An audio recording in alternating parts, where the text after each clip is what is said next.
ये आकाशवाणी रायपुर है। प्रादेशिक समाचार बुलेटिन के साथ मैं शुभ्रा भट्टाचार्य।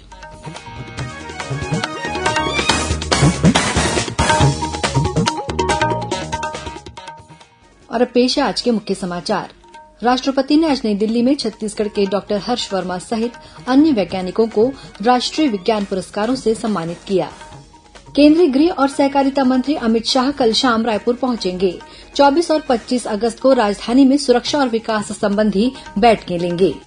कोरबा के महापौर राजकिशोर प्रसाद के जाति प्रमाण पत्र को उच्च स्तरीय प्रमाणीकरण छानबीन समिति ने निरस्त कर दिया है। और पहला राष्ट्रीय अंतरिक्ष दिवस देशभर में कल मनाया जाएगा।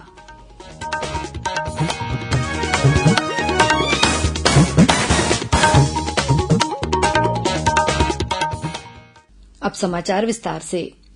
राष्ट्रपति द्रौपदी मुर्मू ने आज राष्ट्रपति भवन में वैज्ञानिकों को वर्ष 2024 के राष्ट्रीय विज्ञान पुरस्कारों से सम्मानित किया। इसमें छत्तीसगढ़ के बिलासपुर स्थित केंद्रीय खनन अनुसंधान केंद्र के वैज्ञानिक डॉक्टर हर्ष वर्मा को खनन प्रौद्योगिकी के क्षेत्र में उनके असाधारण योगदान के लिए भू विज्ञान पुरस्कार 2023 से सम्मानित किया गया।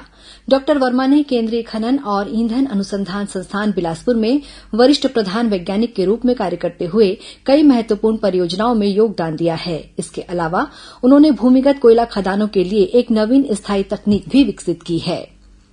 सरगुजा, जशपुर, सूरजपुर और बलरामपुर जिले की 5 छात्राओं ने रक्षाबंधन के अवसर पर राजधानी दिल्ली में राष्ट्रपति द्रौपदी मुर्मू से मुलाकात की। इस अवसर पर केंद्रीय शिक्षा मंत्री धर्मेन्द्र प्रधान ने बच्चों का उत्साहवर्धन किया।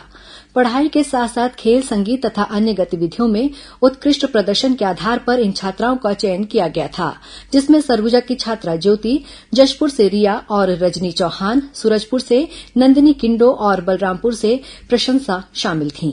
आज दिल्ली से रायपुर लौटी छात्राओं ने राष्ट्रपति से मुलाकात और अपनी पहली विमान यात्रा के अनुभवों को साझा किया। केंद्रीय गृह और सहकारिता मंत्री अमित शाह कल 23 से 25 अगस्त तक छत्तीसगढ़ प्रवास पर रहेंगे। श्री शाह कल रात 10 बजे रायपुर पहुंचेंगे। अपने प्रवास के दौरान केंद्रीय गृह मंत्री 24 अगस्त को चंपारण स्थित वल्लभाचार्य आश्रम का दौरा करेंगे। इसके बाद वे रायपुर में छत्तीसगढ़ और पड़ोसी राज्यों के मुख्य सचिवों तथा पुलिस महानिदेशकों के साथ अंतर्राज्यीय समन्वय बैठक में शामिल होंगे। इसी दिन श्री शाह छत्तीसगढ़ के वामपंथी उग्रवाद प्रभावित क्षेत्रों में सुरक्षा और विकास संबंधी बैठक भी लेंगे। अपने प्रवास के अगले दिन 25 अगस्त को केंद्रीय गृह मंत्री रायपुर स्थित एनसीबी ऑफिस का उद्घाटन करेंगे तथा समीक्षा बैठक में भाग लेंगे। इसके बाद वे छत्तीसगढ़ में सहकारिता के विस्तार से संबंधित एक अन्य बैठक में भी शामिल होंगे।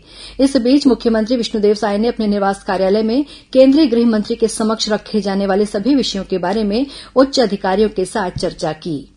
कोरबा के महापौर राजकिशोर प्रसाद के जाति प्रमाण पत्र को उच्च स्तरीय प्रमाणीकरण छानबीन समिति ने निरस्त कर दिया है।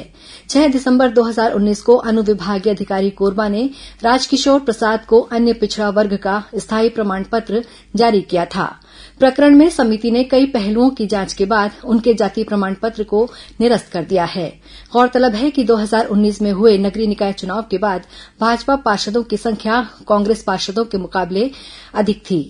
इसके बावजूद महापौर पद के लिए निर्वाचन के समय क्रॉस वोटिंग के चलते कांग्रेस के पार्षद राजकिशोर प्रसाद महापौर निर्वाचित हो गए थे। चुनाव में मिली शिकस्त के बाद महापौर पद की प्रत्याशी रितु चौरसिया ने जिला न्यायाधीश के समक्ष वाद दायर करते हुए महापौर राजकिशोर के जाति प्रमाण पत्र को चुनौती दी थी, जिसके बाद कोर्ट ने हाई पावर कमेटी को जांच के निर्देश दिए थे। प्रादेशिक समाचार आप आकाशवाणी रायपुर से सुन रहे हैं। और अब आगे बढ़ते हैं बाकी के समाचारों की ओर। आकाशवाणी केंद्र रायपुर द्वारा कल चौबे कॉलोनी स्थित महाराष्ट्र मंडल में स्वतंत्रता का उत्सव शाम सिंदूरी कार्यक्रम का आयोजन किया गया। कार्यक्रम में पंडित प्रभाकर कश्यप और पंडित दिवाकर कश्यप ने ख्याल गायन की प्रस्तुति दी।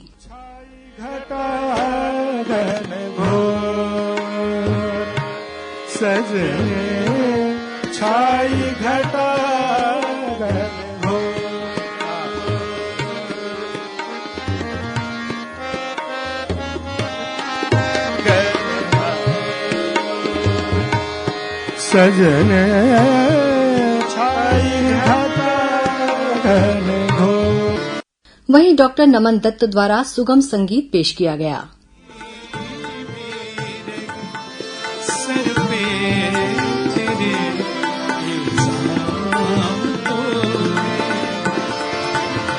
तेरे हाथों की लकीरों पे मेरा नाम है। इस कार्यक्रम के संपादित अंश आप आज 27 अगस्त को रात 10 बजे से आकाशवाणी रायपुर के प्राइमरी और एफएम चैनल पर सुन सकेंगे। धमतरी जिले में आज 5 लाख रुपए के इनामी माओवादी ने आत्मसमर्पण कर दिया है। ये माओवादी एसीएम सीतानदी एरिया कमेटी के डिप्टी कमांडर के रूप में सक्रिय था। इस माओवादी पर सुरक्षा बलों पर हमला करने और हत्या समेत 6 अपराध दर्ज हैं। पुलिस अधीक्षक आंजनेय वार्ष्णेय ने बताया कि इस माओवादी ने राज्य सरकार की पुनर्वास और आत्मसमर्पण नीति से प्रभावित होकर आत्मसमर्पण किया है। उन्होंने बताया कि माओवादी ने स्वनिर्मित सुरका राइफल के साथ सरेंडर किया है। आत्मसमर्पण करने वाले इस माओवादी को शासन की आत्मसमर्पण और पुनर्वास नीति के तहत 25,000 रुपए नगद प्रोत्साहन राशि प्रदान की गई है। पहला राष्ट्रीय अंतरिक्ष दिवस देशभर में कल 23 अगस्त को मनाया जाएगा। इस वर्ष के उत्सव का विषय है चंद्रमा को छूते हुए जीवन को छूना, भारत की अंतरिक्ष गाथा। राष्ट्रपति द्रौपदी मुर्मू नई दिल्ली के भारत मंडपम में आयोजित मुख्य समारोह का उद्घाटन करेंगी। राज्य शैक्षिक अनुसंधान और प्रशिक्षण परिषद द्वारा चंद्रयान-3 मिशन की सफलता के उपलक्ष्य में युवाओं में विज्ञान और अंतरिक्ष के प्रति रुचि पैदा करने के उद्देश्य से प्रदेश के सभी स्कूलों में आज विभिन्न कार्यक्रम आयोजित किए गए। वहीं कल 23 अगस्त को भी अनेक कार्यक्रम होंगे। इस अवसर पर व्याख्यान, पोस्टर, निबंध, मॉडल बिल्डिंग, क्विज और पेंटिंग प्रतियोगिताएं आयोजित की जाएंगी। साथ ही अंतरिक्ष विज्ञान से संबंधित 30 मिनट का एक वीडियो स्कूलों में प्रदर्शित किया जाएगा। छत्तीसगढ़ प्रदेश कांग्रेस ने रायपुर में स्थित ईडी कार्यालय के बाहर आज धरना प्रदर्शन किया। इस धरना प्रदर्शन में पूर्व मुख्यमंत्री भूपेश बघेल, प्रदेश कांग्रेस अध्यक्ष दीपक बैज और अन्य नेता शामिल थे। ये प्रदर्शन हिडनबर्ग की रिपोर्ट पर जेपीसी के गठन की मांग को लेकर किया गया। राज्य शासन के नगरीय प्रशासन और विकास विभाग ने 166 अधिकारियों और कर्मचारियों की नवीन पदस्थापना के आदेश जारी किए हैं। विभाग द्वारा मंत्रालय से इस संबंध में 4 अलग अलग आदेश जारी किए गए हैं। स्थानांतरित अधिकारियों में मुख्य नगरपालिका अधिकारी, मुख्य अभियंता, अधीक्षण अभियंता, कार्यपालन और सहायक अभियंता, मुख्य स्वच्छता निरीक्षक, राजस्व विभाग के सहायक और उप निरीक्षक, लेखापाल, सहायक ग्रेड 2 और सफाई कर्मचारी शामिल हैं। रायपुर स्थित पंडित रविशंकर शुक्ल विश्वविद्यालय में कल से 2 दिवसीय बैगानी भाषा सम्मेलन का आयोजन किया जाएगा। 23 और 24 अगस्त को होने वाले सम्मेलन का आयोजन नई दिल्ली के साहित्य अकादमी और पंडित रविशंकर शुक्ल विश्वविद्यालय मिलकर करेंगे। सम्मेलन में बैगानी भाषा, संस्कृति, साहित्य, कला, लोक साहित्य, जीवन शैली और कविता पाठ पर चर्चा होगी। इसमें मध्यप्रदेश के डिंडौरी और छत्तीसगढ़ के कबीरधाम से बैगा जनजाति समुदाय के लोग शामिल होंगे। प्रधानमंत्री विश्वकर्मा योजना के लाभार्थियों के लिए रायपुर के सड्डू स्थित आईटीआई में कल 23 अगस्त को एक कार्यशाला का आयोजन किया जाएगा। केंद्र सरकार के वित्तीय सेवा विभाग के तहत कार्य करने वाली राज्य स्तरीय बैंकर्स समिति और छत्तीसगढ़ स्टेट बैंकर्स समिति रायपुर के संयुक्त तत्वाधान में कल सुबह 11 बजे से सड्डू स्थित आईटीआई में इस कार्यशाला का आयोजन किया जाएगा। और अब पेश है मौसम का हाल। प्रदेश में कल अधिकांश स्थानों पर हल्की से मध्यम वर्षा होने की संभावना है। मौसम विभाग ने राज्य के उत्तरी भाग के कुछ क्षेत्रों में भारी वर्षा होने की संभावना जताई है। राजधानी रायपुर सहित राज्य के कुछ स्थानों में आज तेज बारिश हुई। वहीं सुकमा जिले के विभिन्न गांवों में धान के पत्तों में पत्ती मोड़क कीट का प्रकोप दिखाई दिया है। कृषि वैज्ञानिकों ने इन गांवों का दौरा करने के बाद किसानों को इसके नियंत्रण और उपचार अपनाने की सलाह दी है। और अब कुछ खबरें संक्षेप में। श्री रामलला दर्शन योजना के तहत दुर्ग और बस्तर संभाग के 822 श्रद्धालुओं का जत्था दुर्ग स्टेशन से अयोध्या के लिए रवाना हुआ। सांसद विजय बघेल ने तीर्थयात्रियों की ट्रेन को हरी झंडी दिखाकर रवाना किया। रायपुर स्थित प्रौद्योगिकी संस्थान एनआईटी में आज नया भारत उत्सव के तहत युवा संवाद कार्यक्रम का आयोजन किया गया। और रायपुर के महंत घासीदास संग्रहालय परिसर में 3 दिवसीय रंग परब नाट्य श्रृंखला अब से कुछ देर बाद शुरू होगी। आज पहले दिन गोदना नामक नाटक में देवाल जनजाति की जीवन शैली, कला और संस्कृति को दर्शाया जाएगा। अंत में मुख्य समाचार एक बार फिर।